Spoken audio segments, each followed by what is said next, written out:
Okay, this is how I do my version of the white tile.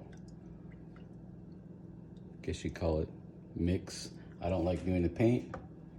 I've had better luck doing it this way. A few people have asked how I do it, so this is how I do it. This is the equivalent of 2 tablespoons. So I use one of these. This is just basic Walmart tempura paint. It's like $2 for this thing. I use one of these, so equivalent to 2 tablespoons basically. Put that in there, get that all in there. What's cool about tempura is it washes off with water no matter what it gets on, so you don't have to worry about masking things, getting it on your clothes, anything like that. Once you're done with your tiles, you just basically rinse them off, rub them with your hand as you're rinsing them off. You don't have to worry about using any kind of chemicals or anything to make them look good. So you do that. So basically, once again, that is 2 tablespoons of tempura paint.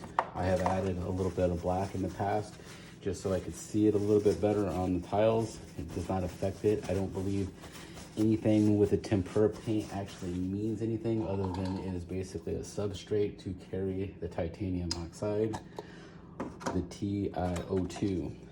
So I got a ½ teaspoon here. I use 4 of them, so basically 2 full teaspoons. This is what my wife allowed me to have in the garage. That's why I use it. You could always play with your mixtures. I played around. I've had more and I've had less. I've had a decent amount of success in both directions. This is the easiest to remember, so I continue to do it. Another thing is how you apply it, which I will be going over that as well. Your application needs to be consistent. If it is not consistent, you're not going to have consistent outcomes on your laser.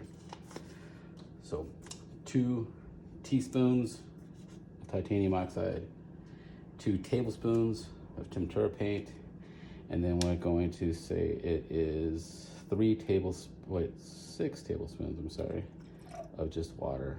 And this can be adjusted as well. It's really going to be specific to your paint gun and the orifice and how much you can get out. The thicker is the better, but it can clog up if it gets too thick, whatnot. You can try it. You could also have it a little bit runnier. You might just have to use a few more applications when you're doing that. It's all it really takes. I use this generic little Harbor Freight. They call it a detail HVLP. Costs like $14. So if you ruin it, no big deal. So once again, I just kind of mix it up. I don't put a lot in my gun because I want to be able to fill it up more often, being able to shake up the mixture or the slurry, whatever you would like to call it. And playing around with the settings on your spray gun, obviously they're all a little different. I don't use a whole lot of pressure, so you don't need a big fancy air compressor. Here's my tiles. I like to personally hold them on a little board so I can play around with the angle, and then I can see where I've sprayed. Once again, you can add a little bit of color. I've ordered blue, red, yellow, black, whatever. I just got to the point where I just quit adding it because I realized I can just do this and it's just easy. Okay, my tiles are all nice and clean. You can see, a little reflection from my light here. I'm actually going to be spraying from this direction here because my garage is open over there, which is bringing light in. And if you kind of look like at an angle when you're spraying it, so you can see my shadows and stuff like that, you actually want that because it's white and you're pretty much spraying basically white on top of it. And so it kind of helps you see your coverage. That's just the way I like to do it. You can add a little bit of color to it. I actually have a tiny bit of black added to mine to give it kind of a gray sheen, but it still helps to be able to see the difference, like, between the shiny tile and the flat color of the tempura paint.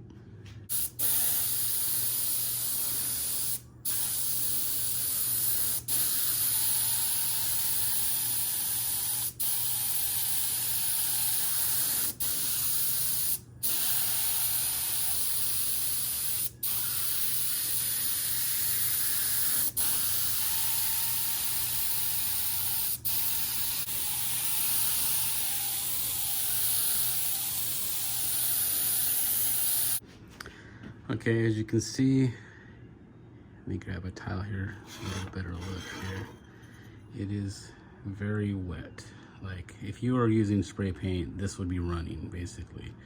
I would try and get a little bit more wet, but my little detail sprayer only holds so much paint, and with this many tiles I can only get one thin coat, but that's fine because I'm actually going to go back and do a second coat, nice and heavy, and that should be good between the two.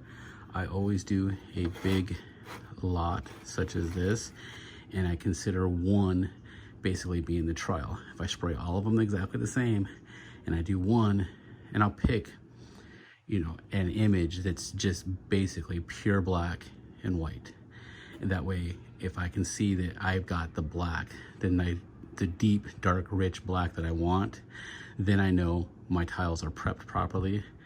And then any of the other ones that use a grayscale, Stucky, whatever you choose, then I know my programs and the way I have the images set up will work properly. If it's a little thin and you're not getting the full blacks, then what's going to happen is your image is going to come out too faint.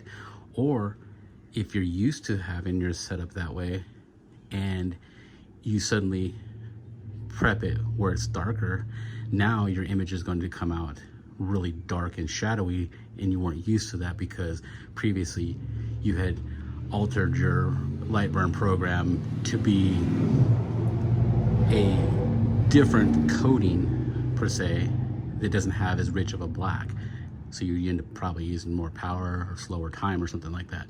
So to be consistent, that's how I continue to do mine, is have one where I know I'm getting the black that I want, and if it's not black enough, I bring the other ones back out, throw another coat on them, go back and do the same thing again, black and white only. If I got the blacks that I want, then I know that all my previous files are going to work the way I've expected them because they're set up with this nice dark black. If you alter a program and it works great, but you don't have that really dark black, and then all of a sudden the next time it does, you're gonna have dark, or vice versa, you'll have light if it's not dark enough. There she is, just finished in the laser. See, let's go back and get it up together. See, it's nice and black. It actually almost has a shimmer to it. Now I'll go wash it out, and we'll see how it turned out. Because that is the true test. What does it look like after I've washed everything out? So here it is. Forgive my messy sink. I've been doing that for a while test. As you see, look at how easy it comes off. It's just rubbing it. No paint thinner, no spirits or whatnot. It just washes down the sink. It's perfectly fine. There's nothing there. Like I said before, they use this in preschool for little kids to play with. You could probably eat it little with it. Now, I'm not saying you should do that, but the fact that they make it for little kids, probably edible, because little kids do crazy things. So, make sure and get all that right out there. Alright, so there we go. As it's drying up, we'll see here.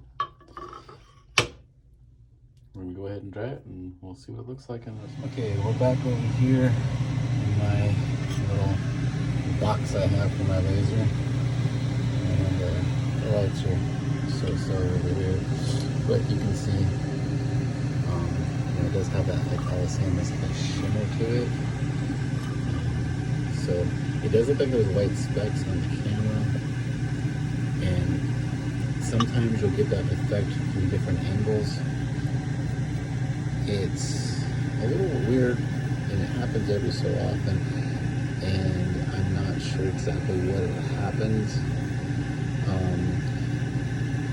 So I don't like this one, but I'm going to go ahead and do it again.